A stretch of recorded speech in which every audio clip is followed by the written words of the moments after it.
माँ को इंसाफी चाहिए। इतने सालों के बाद मिट्टी से निकल गई, क्यों निकल गई, इंसाफी चाहिए। तो अभी भी घबराहट, क्या करें, ये मेरा काम है, खुद आएगा मेरे साथ, कभी ऐसा वास्तव हुआ भी नहीं। मेरा सौतेला वालिद साहब ने कहा है कि आप जाओ अपने अम्मी के लिए 5 चालियाँ लेके आओ। जब मैंने वापसी आया हूँ तो मेरा वालदा नहीं था। ये तकरीबन 6-7 फीट खुदाई के बाद जो है ये हड्डियाँ निकली हैं। मौके पे जिस कपड़े से गायब हो उसी कपड़े से ये बरामद हुआ। 4 साल की आसमा मदरसे से वापस आई तो घर में मां मौजूद नहीं थी। 2 बड़े भाई शाहजहां और रमजान भी घर का सामान लेकर घर वापस पहुंचे तो इन्हें छोटी बहन रोती हुई घर में मां का इंतजार करती हुई मिली।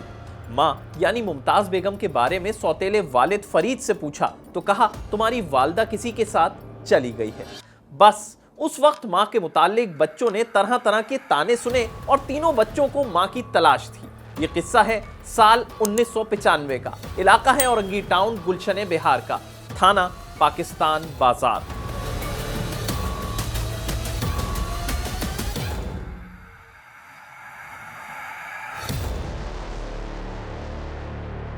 मां को तलाश और इंतजार करते 30 साल गुजर गए।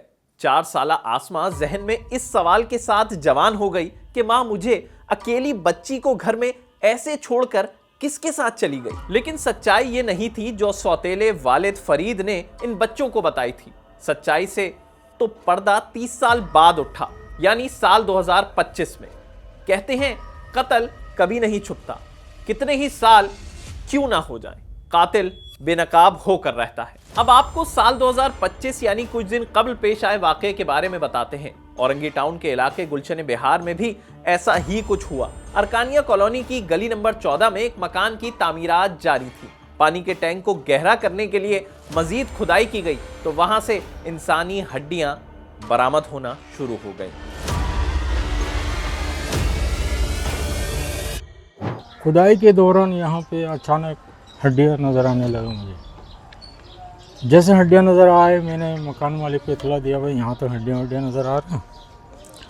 उसने कहा कि मकान मालिक ने जो आपका सामने हड्डियाँ आ रही उसको सेव रखो, बाकी जो हड्डियाँ वो हम लोगों ने कानून के सामने, बाकी जो हड्डियाँ थी उसको सेव रखा कानून के सामने। तो ये तो मेरे ख्याल से ज़िंदगी में पहली दफ़ा हुआ होगा ऐसा कि किसी घर की खुदाई के दौरान। हाँ बिल्कुल, मैं खुद घबराया होता, मैं बल्कि अभी भी घबराहट, क्या करें, ये मेरा काम है, खुद आएगा मेरे साथ, कभी ऐसा वास्तव हुआ भी नहीं। ये घर 5 साल कबल यूसुफ नामी शख्स ने फरीद से खरीदा था और अब वो इसकी तामीरात करवा रहा था।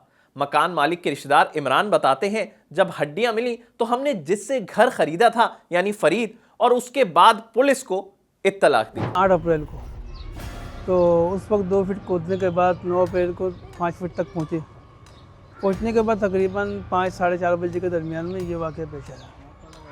हड्डियाँ बरामद हो गई थी, हम घर में मौजूद नहीं थे। पुलिस आने के बाद पुलिस ने अपने निगरानी में मज़ीद जगह को कुशादा करा के जो हड्डियाँ थी वो बाक़ियात को बाहर निकालें। फिर इसके बाद पुलिस वाले ने हमें कहा था कि आप इसे दफन कर दो। तो हमने ये सोचा कि दफन करने से पहले शायद अच्छी बात ये होती कि जनाजा भी पढ़ा दे, तो इसके लिए मालूमात की ज़रूरत थी। फिर मुफ्ती साहिबान से हमने उनके पास ख़बर भेजी तो उन्होंने कहा कि हम बताते हैं आपको। तो बताते बताते वो तकरीबन 10 तारीख कर दी उन्होंने, 10 AM तक उन्होंने बता दिया हमें। फिर उस दौरान में रमज़ान नामी अक्षर अचानक में आ गया तो उसने कहा कि ये हमारी वालदा है। पुलिस ने तो हड्डियों को दफन करने का मशवरा दे दिया था, लेकिन इलाके में अब ये बात फैल चुकी थी कि फरीद के पुराने घर से इंसानी हड्डियां मिली हैं। ये बात माजी में इसी घर में रहने वाले फरीद के सौतेले बच्चों तक पहुंची। शाहजहां, रमजान और बहन आसमा हड्डियां देखने पहुंचे तो उनके पैरों तले जमीन निकल गई।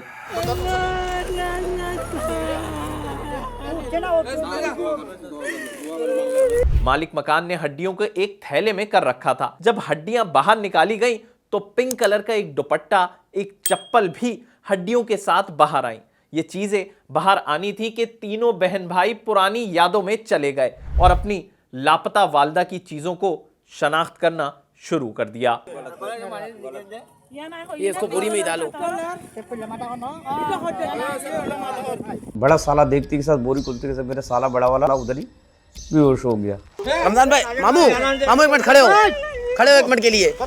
फिर ये रोने लग गया तो चप्पल इसने बगल में लिए, चप्पल पूरा मुकम्मल सबूत बिल्कुल क्लियर बॉडी के साथ। तो तार के साथ बिजली की तार था, ऐसे ही पता हुआ। दुपट्टे से पहचाना, पिंक कलर का दुपट्टा थे। मैं तो पिंक कलर के दुपट्टे से क्यों मैं वो बाहों में लेती थी। और बड़ा भाई कह रहा था भाई को पाउडर, हमारे को पाउडर लगाती थी, मैं छोटी थी। और भाई ने भी पहचाना, जूते को भी पहचाना, और हमारे में साड़ी पहनते थे ना, एक बेलौस होते, वो पहचाने।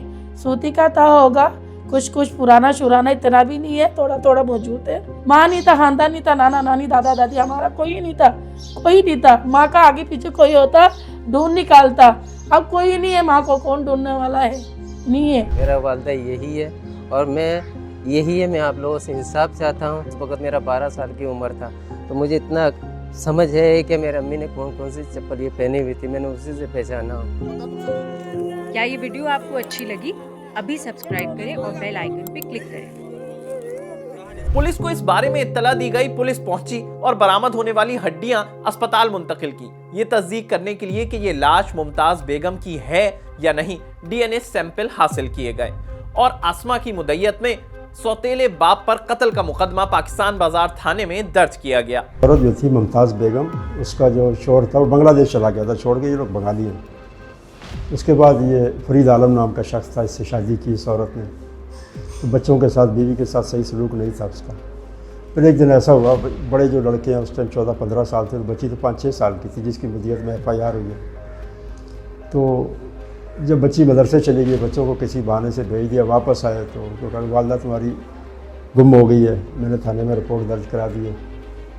उसके बाद बच्चों को भी घर से निकाल दिया। बच्ची तो वो अपने मामू के घर कुरंगी में पली है। इससे दूसरी शादी करनी थी, अब दूसरे बीवी बच्चों के साथ रह रहा है ये फरीद आलम। अम्मी मुलाकात नहीं हुआ। फिर हम लोगों ने शाम हुआ, ये छोटा वाला भाई मदरसा चले गया था, बहन भी मदरसे में थी, तो इन लोग रोना धोना किया। दूसरे दिन जब मैंने उनसे ज़्यादा रोने के बाद उनसे पूछने लगा है कि अम्मी कहाँ है, वल्ला कि एक काला टैक्सी आया हुआ था, तुम्हारा अम्मी इतना बड़ा हाथ में तेला था, तो 2 आदमी के साथ भाग गया।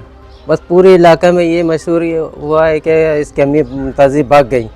आज 30 साल के बाद जो है ना, इसी जगह से अम्मा का टाट बेटी निकला। चंद दिन पहले अभी फरीद आलम का वालदा का इंतकाल हुआ, तो हमारे क्या हो गया, दादी, इनकी दादी लगती ना, तो मेरे घर पे आया इसी कुरंगी में, तो हम जनाजा पे भी गए उनकी वालदा के।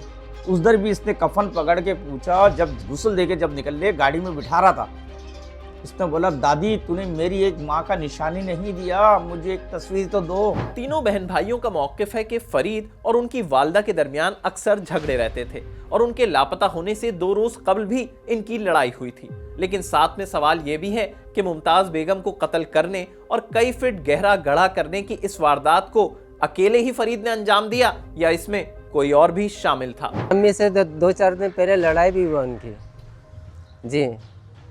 उसमें क्या हुआ था, मारा पीटा था इन्होंने? हाँ, मारा पीटी हुआ था अम्मी के साथ 2-4 दिन पहले। माँ को मारना शुरू किया, माँ को ऐसा मारा।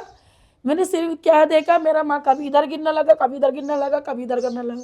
वो इतना बेदर्दी से जानवरी की तरह मारने लगा माँ को। बहन भाइयों का इल्जाम है कि फरीद ने माँ के जेवरात और जायदाद पर कब्जा करने के लिए ये कदम उठाया। फरीद ने मुकदमा दर्ज होने के बाद गिरफ्तारी से कब्ल जमानत करवा ली है। माँ को इंसाफी चाहिए, इतने सालों के बाद मिट्टी से निकल गई, क्यों निकल गई, इंसाफी चाहिए।